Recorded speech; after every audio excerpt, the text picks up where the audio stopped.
അഗ്നിജ്വാല A deep love story ഭാഗം 120. ചപ്പാത്തിയും chicken കറിയും ദോശയും ചിക്കൻ ഫ്രൈയും ബീഫും അങ്ങനെ കുറച്ചധികം വിഭവങ്ങൾ നിരന്നിട്ടുണ്ട് ടേബിളിൽ. എല്ലാം കൂടി കണ്ടതും അംബികയുടെ, അരുന്ധതിയുടെ, സൗബിയുടെയും കണ്ണുകൾ മിഴിഞ്ഞുപോയി. അഗ്നിജ്വാലയുടെ എല്ലാ സ്ഥാപനത്തിൽ നിന്നും ഞങ്ങളെ വിലക്കിയ ശേഷം പണമൊന്നും പഴയതുപോലെ ഇല്ല. അല്ലെങ്കിൽ കൈനിറയെ പണമായിരുന്നു. അതുകൊണ്ട് തന്നെ ആവശ്യത്തിനും അനാവശ്യത്തിനും ഡ്രസ്സും ആഭരണങ്ങളും വാങ്ങി കൂട്ടുമായിരുന്നു. പക്ഷേ ഇപ്പോൾ ഒന്നുമില്ല. അത്രത്തോളം മോശാ ഇപ്പോഴത്തെ അവസ്ഥ. ഇതുപോലുള്ള നല്ല ഭക്ഷണമൊക്കെ കഴിച്ചിട്ട് തന്നെ ദിവസങ്ങളായിരിക്കുന്നു. അരുന്ധതി മനസ്സിലാലോചിച്ചു. അങ്ങേരാണെങ്കിൽ ഇടയ്ക്ക് ഉച്ചയ്ക്ക് കഴിക്കാനും വീട്ടിൽ വരും. അതുകൊണ്ട് പുറത്തേക്ക് പോകാനും പറ്റുന്നില്ല. അല്ലെങ്കിൽ പണം കിട്ടാൻ പ്രയാസമൊന്നും ഉണ്ടായിരുന്നില്ല. മാധവേട്ടൻ എത്ര ദിവസം കൊണ്ട് പറയുന്നതാ ഒന്ന് കാണണമെന്ന്. അവര് നാണത്തോടെ മനസ്സിൽ ചിന്തിച്ചു. പൊന്നുവും ജ്വാലയും ചിത്തിരയും ചേർന്ന് എല്ലാവർക്കും ഭക്ഷണം വിളമ്പിക്കൊടുത്തു. പൊന്നു, മോൾ അങ്ങോട്ട് ഇരിക്കെ, ബാക്കി അമ്മ ചെയ്തോളാ. ജ്വാല, മോളും ഇരിക്കെ. ചിത്തിര രണ്ടുപേരോടായിട്ട് പറഞ്ഞു. രണ്ടാളും അവരെ നോക്കി പുഞ്ചിരിയോടെ തലയാട്ടി. അതേസമയം തന്നെ അപ്പു റൂമിൽ നിന്നും താഴേക്ക് ഇറങ്ങി വന്നു. ആ, നീ വന്നോ? എന്ത് ഗുളിയാടേ ഇത്? ഇപ്പോഴാണോ വരുന്നേ?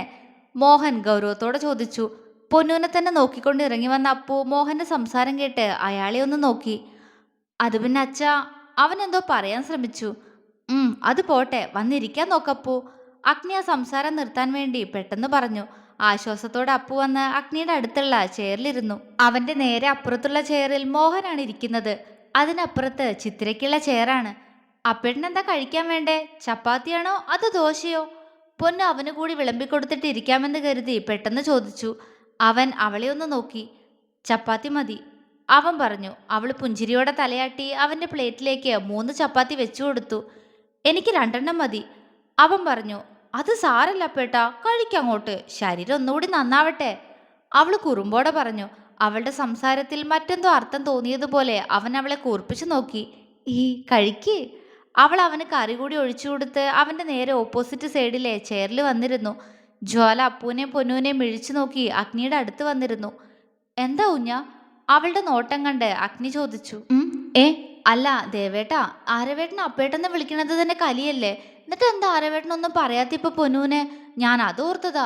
പിന്നെ നേരത്തെ അവളോട് കാണിച്ച ദേഷ്യവും ഇപ്പൊ മുഖത്തില്ല. ജ്വാല അവളുടെ സംശയം ചോദിച്ചു. അഗ്നി അവളെ നോക്കി ചിരിച്ചു. അവര് തമ്മിലുള്ള വഴക്കൊക്കെ തീർന്നു ഊഞ്ഞ. അവൻ പറഞ്ഞതും ജ്വാലയുടെ മുഖം വിടർന്നു.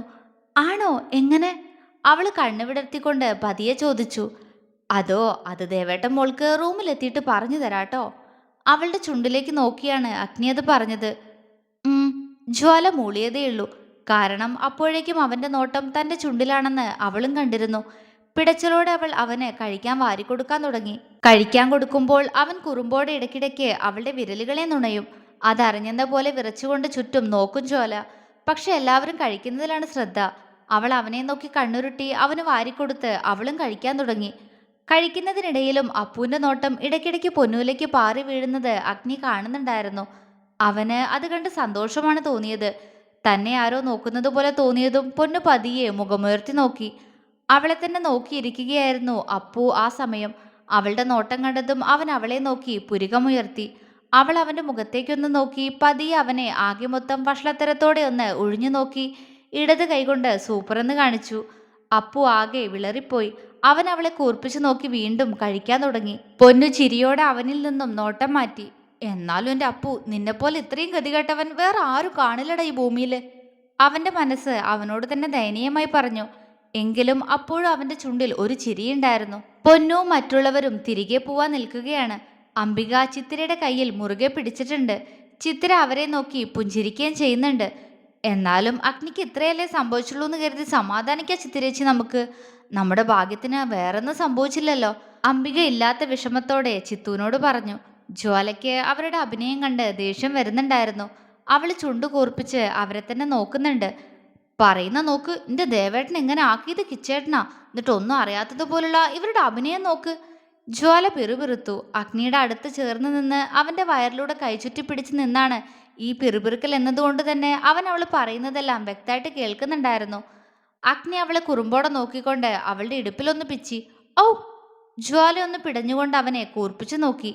എന്താടി പൂച്ചക്കുട്ടി ഇങ്ങനെ പിറുപിറുക്കുന്നേ? അല്പം ഉറക്കപ്പറ, എന്നാലല്ലേ എനിക്കൂടി കേൾക്കാൻ പറ്റൂ.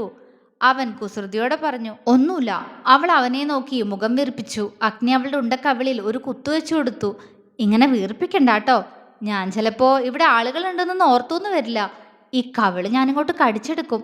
അഗ്നി കുറുമ്പോടെ പറഞ്ഞു. ജ്വാല അവനെ വിറയലോടെ നോക്കി. അത് കണ്ട് അവൻ അവളെ നോക്കി ചുണ്ടുകൂർപ്പിച്ച് ഉമ്മ കൊടുത്തു. ജ്വാല നാണത്തോടെ അവന്റെ നെഞ്ചിലേക്ക് മുഖമൊളിപ്പിച്ചു.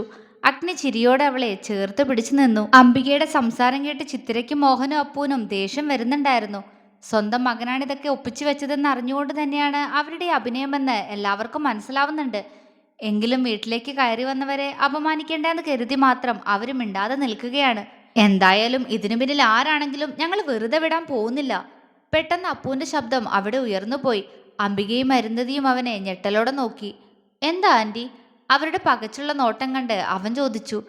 ഏയ് ഒന്നുമില്ല മോനെ. അതാരെങ്കിലും അറിയാതെ ചെയ്തതാവും. ഇനി അതിന്റെ പിറകെ ഒന്നും പോണ്ടാന്നേ. വാദി പ്രതിയാവുന്ന കാലാ. അംബിക ഉള്ളിലെ ഭയം പരമാവധി മറച്ചു പിടിച്ചുകൊണ്ട് അവനോട് പറഞ്ഞു. ആ, അത് ശരിയാ. അതുകൊണ്ട് ഇനി അതിന്റെ പിറകെയൊന്നും പോകുന്നില്ല അമ്മായി ഞാൻ. അവരുടെ സംസാരം കേട്ട് പുഞ്ചിരിയോടെ അഗ്നിയാണത് പറഞ്ഞത്.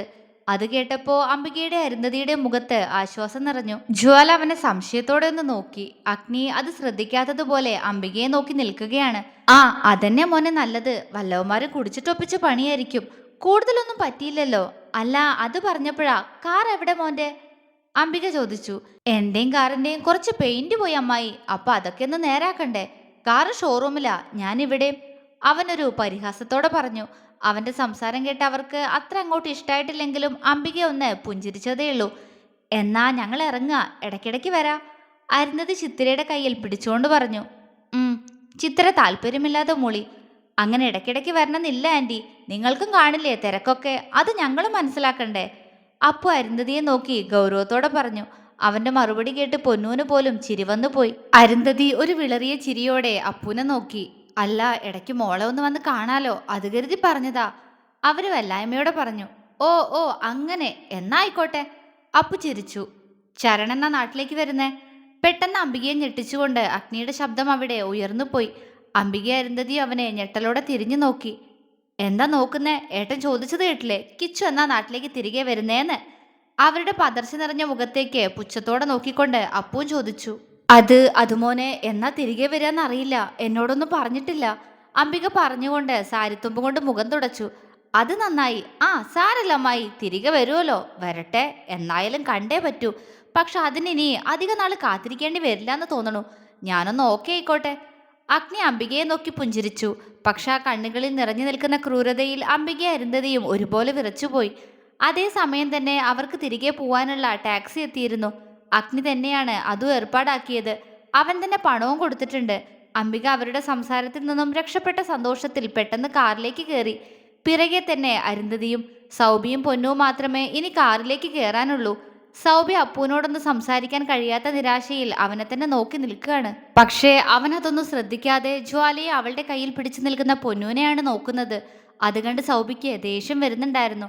എങ്കിലും ഒന്നും പറയാൻ പറ്റാത്ത അവസ്ഥ. പൊന്നു. ജ്വാല പൊന്നുവിനെ നോക്കി വിതുമ്പലോടെ വിളിച്ചു. കരയിലടി പെണ്ണ്, നീ ഇങ്ങനെ കരഞ്ഞോണ്ട് നിന്നാ എനിക്കിവിടെ വിഷമാവും. പൊന്നു പറഞ്ഞു. എന്നാലും നിനക്ക് ഒരു 2 ദിവസമെങ്കിലും ഇവിടെ നിന്നിട്ട് പൊക്കൂടെ? പെട്ടെന്ന് നീ ഇങ്ങനെ വന്നിട്ട് പോകുമ്പോ സങ്കടം വരുന്നൂടി. ജ്വാല ഇടർച്ചയോടെ പറഞ്ഞു.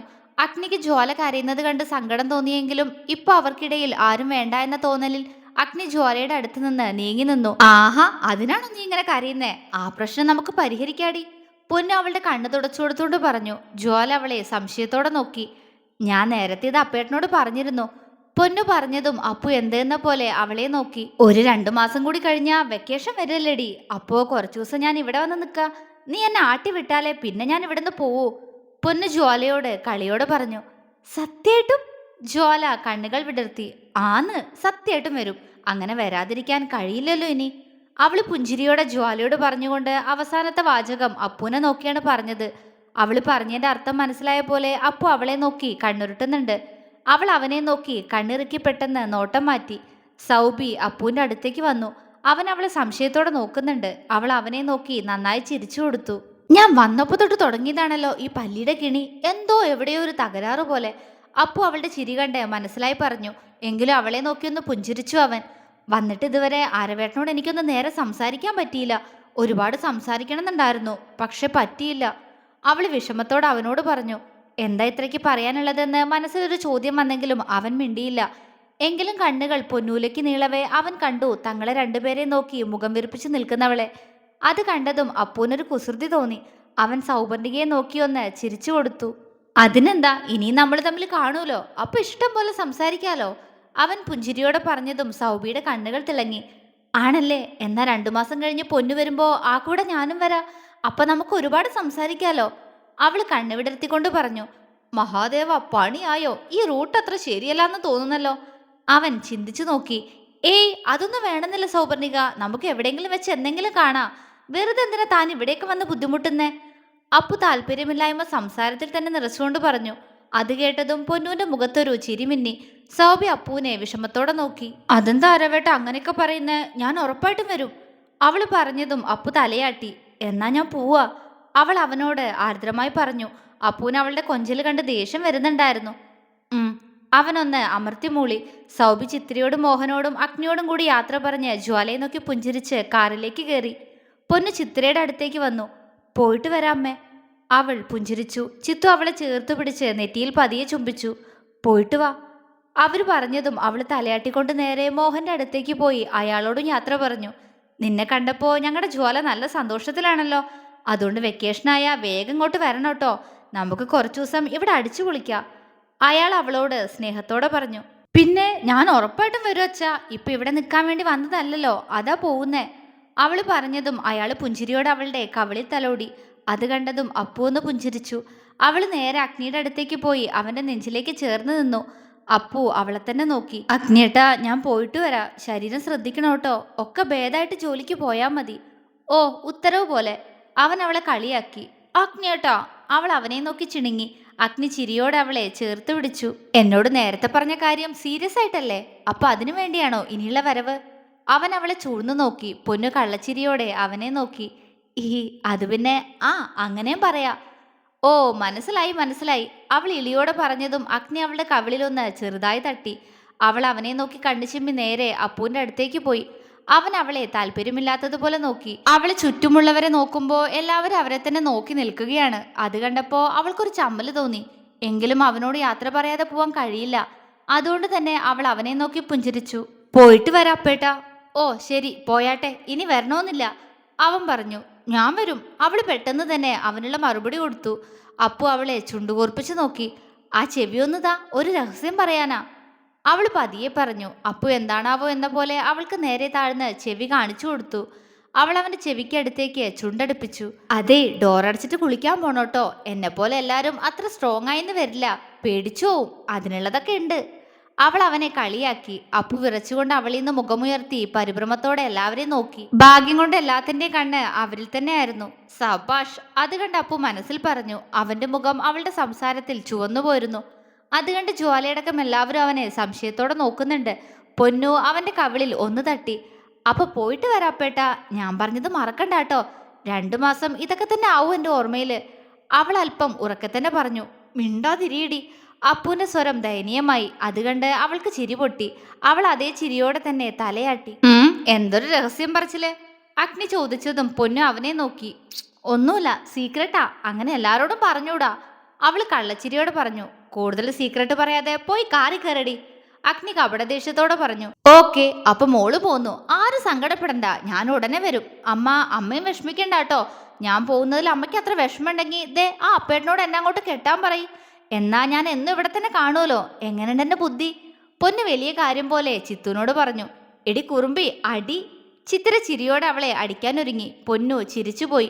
അവൾ എല്ലാരെയും ഒരിക്കൽ കൂടി നോക്കി കാറിലേക്ക് കയറി. അവരുടെ കാർ അവിടെ നിന്ന് പോകുന്നത് നോക്കിക്കൊണ്ട് ജ്വാല കണ്ണു നിറച്ചു നിന്നു. അത് കണ്ട് അഗ്നി അവളെ ചേർത്ത് പിടിച്ചു. 2 മാസം കൂടി കഴിഞ്ഞാ അവൾ ഇങ്ങോട്ട് തന്നെ വരില്ലേ കുഞ്ഞ? പിന്നെ എന്തിനാ നിനക്കത്ര സങ്കടം? അവൻ അവളോട് വാത്സല്യത്തോടെ ചോദിച്ചു. പൊന്നൂന് എനിക്ക് എത്ര ഇഷ്ടാന്ന് ദേവേട്ടന് അറിയില്ലേ? അവള് പെട്ടെന്ന് വന്നിട്ട് ഇങ്ങനെ പോകുമ്പോ എനിക്ക് സങ്കടം സഹിക്കാൻ പറ്റണില്ല ദേവേട്ട. അവള് വിതുമ്പി. സാരല്ല കേട്ടോ, നിനക്ക് ഞാനില്ലേ? അവൻ ചോദിച്ചതും അവള് പുഞ്ചിരിച്ചു. അത് കണ്ട് അഗ്നി അവളുടെ നെറ്റിയിൽ പതിയെ ചുണ്ടമർത്തി. അവരെ നോക്കിക്കൊണ്ട് ചിത്തുവും മോഹനും ചിരിയോടെ അകത്തേക്ക് കയറിപ്പോയി. അഗ്നി ജ്വാലയും ചേർത്ത് പിടിച്ച് അകത്തേക്ക് നടന്നു. അപ്പോഴും പുറത്തേക്ക് നോക്കി നിൽക്കുകയാണ്. കുഞ്ഞ് അങ്ങോട്ട് ചെല്ലുട്ടോ, ദേവേട്ടൻ ഇപ്പൊ വരാ. പെട്ടെന്ന് അഗ്നി ജ്വാലയോട് പറഞ്ഞു. അവള് തലയാട്ടിക്കൊണ്ട് അകത്തേക്ക് പോയി. അപ്പു അഗ്നി വിളിച്ചു. ഏട്ടാ. അപ്പു അവനെ നോക്കി. എന്താ ആലോചിക്കുന്നേ? ഏയ് ഒന്നുമില്ല ഏട്ടാ. പൊന്നുമായിട്ട് എന്തായിരുന്നു റൂമില്? അവന്റെ മുഖം പെട്ടെന്ന് ഗൗരവത്തിലായി. അപ്പു ഞെട്ടി. പൊന്നു അഗ്നിയോട് എന്തെങ്കിലും പറഞ്ഞു കാണുമോ എന്ന പോലെ അവൻ വല്ലായ്മയോടെ അവനെ നോക്കി. മറുപടിയില്ലേ? അഗ്നി വീണ്ടും ചോദിച്ചു. അതേട്ടാ, അങ്ങനെ ഒന്നുമില്ല. ഉം അവള് നല്ല കുട്ടിയാ അപ്പു. അവളെ നിന്റെ പാതിയാക്കാൻ നീ തീരുമാനിച്ച ഏട്ടൻ ഒരിക്കലും എതിര് പറയില്ല. പക്ഷെ ഇപ്പൊ കാണിച്ചതുപോലുള്ള കുറുമ്പൊന്നും വേണ്ട. അഗ്നി കണ്ണുരുട്ടി പറഞ്ഞതും അപ്പു അവനെ മിഴിച്ചു നോക്കി.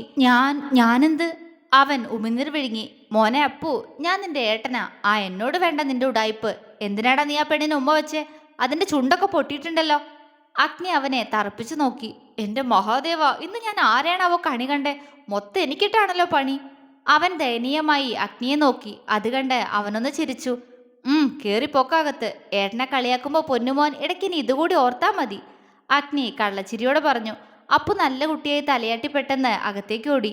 അത് കണ്ടതും അഗ്നി ചിരിച്ചുപോയി. തുടരും.